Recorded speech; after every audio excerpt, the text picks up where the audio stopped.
Bonjour, je vous propose un poste de travail, un market analyzer, pour vous expliquer comment on peut utiliser la méthode FIBO Expert avec la stratégie de Robert Seminaire. Alors pour cela, on doit créer un market analyzer multicolonne avec une colonne unité majeure, une semaine, une autre colonne unité principale journalière et une autre colonne unité euh, 4 heures. Vous pouvez également mettre du 1 heure, du 30 minutes, du 15 minutes, hein. Vous aurez à ce moment-là des retracements différents. L'idée, c'est d'associer à ces colonnes une colonne que j'ai créée qui s'appelle colonne Fibo Expert retracement externe, qui prend les retracements externes qui correspondent à chaque colonne. C'est-à-dire, on n'a pas seulement le retracement jusqu'à 100%, mais on a le retracement jusqu'à 261,8%. Donc en détail, on a 127,2, 161,8, 224 et 261,8. Alors ce qui va nous intéresser, c'est lorsque nous allons avoir un signal, on va s'intéresser donc à l'unité de temps inférieure concernant les retracements externes. Ce qui va nous permettre d'avoir, selon Robert Séminaire, nous allons avoir à la fois la projection de la vague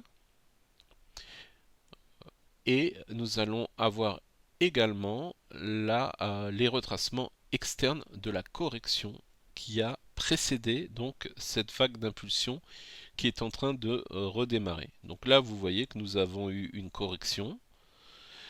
Les cours ont retracé à 61,8% pour maintenant rebondir.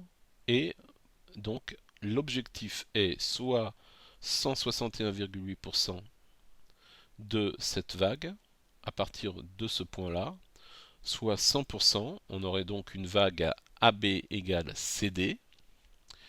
Sinon, c'est ce qu'on appelle une AB égale CD, alternate AB égale CD à 21,32, 20,33, ou sinon, ça serait une vague 5. On aurait donc un 61,8% de cette amplitude-là, qui serait reportée ici.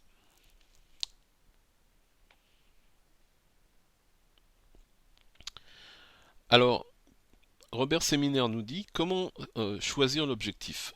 Alors, on va choisir l'objectif en fonction des retracements externes, de la correction, et de voir quel est le retracement externe qui se rapproche le plus de ces trois objectifs. Alors on va commencer par le retracement externe 20. Alors nous avons 19,73 ici. Sinon nous avons 161,8 à 20,35 et 20,33. Donc c'est clair que ce retracement-là est plus proche que le 127,2 de 19,73. Sinon ensuite nous avons 20,98, 21,32, c'est plus éloigné. Et on a 21,36, 261,8 et 21,32. Ce retracement-là est assez proche. Donc nous avons deux retracements qui semblent assez proches. Celui à 161,8 et celui à 261,8. Donc s'il fallait sélectionner deux objectifs, je dirais que nous sélectionnons le retracement externe 161,8 à 20,35 et celui à 21,36, c'est-à-dire les deux premiers. Alors on va voir sur le graphe à quoi ça correspond. On va tracer tout ça. Alors on va commencer par l'unité de temps, on va regarder l'unité de temps journalière et on va ensuite euh, regarder l'unité de temps 4 heures. Alors, je vais vous montrer ce que je fais avec les signaux ici que vous savez disparaissent. Alors, on a la possibilité de mettre le cadenas, mais vous le savez comme moi, si on met le cadenas, on ne peut plus avoir de calcul sur toutes les unités de temps et sur du long terme, moyen terme, court terme. Tout ça est cadenassé. C'est le grand inconvénient du Fibo Expert. Bien évidemment, j'ai demandé à Waldata un changement. Ils ont enregistré ma demande. Est-ce qu'ils vont opérer ce changement? Est-ce qu'ils vont pas le faire? Je ne sais pas. C'est bien dommage, mais le cadenas, ça nous empêche de voir les autres calculs des retracements de Fibo. Donc c'est pour ça que j'utilise pas le cadenas. J'ai trouvé une autre solution qui consiste à prendre donc l'extension de Fibonacci qu'on reproduit tout simplement. Et comme on a vu que les deux objectifs qui nous intéressent vont être le 100% et le 161,8, donc je vais les sélectionner. Donc le 100% par défaut est sélectionné. Je rajoute 161,8. Voilà, ce qui me fait donc deux objectifs. Et le, lorsque ce signal va disparaître, alors j'aurai encore mes objectifs qui seront affichés. Voilà. Alors maintenant, concernant le 4 heures,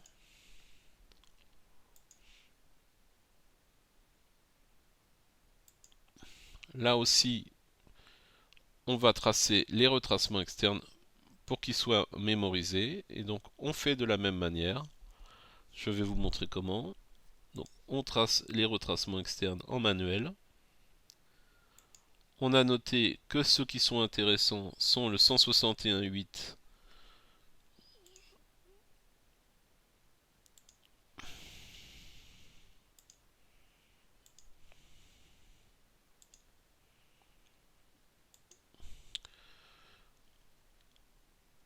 et le 261.8.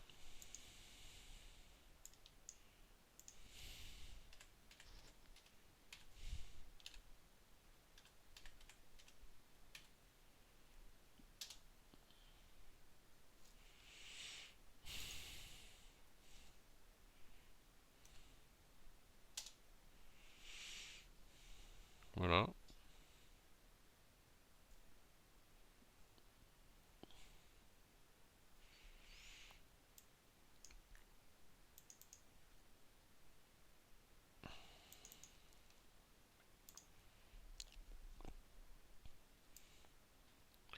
Et de cette manière, vous avez affiché donc vos deux objectifs.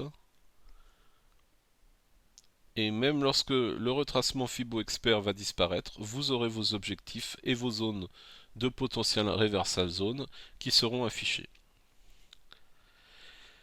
Donc je reprends.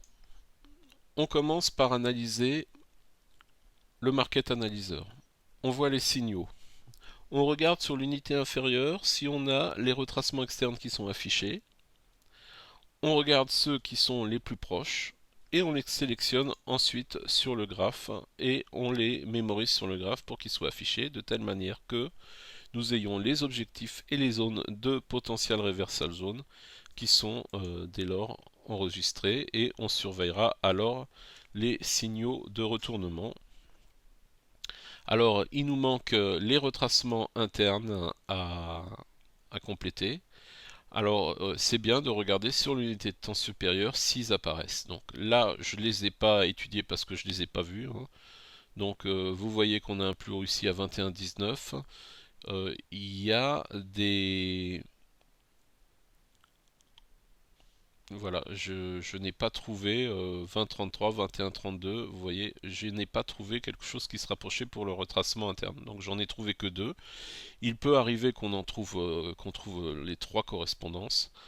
Mais là, pour ce qui est de GDF Suez, je n'ai trouvé que deux correspondances, c'est-à-dire les retracements externes dans l'unité de temps inférieure et la projection de 100% et de 161,8% de la première vague.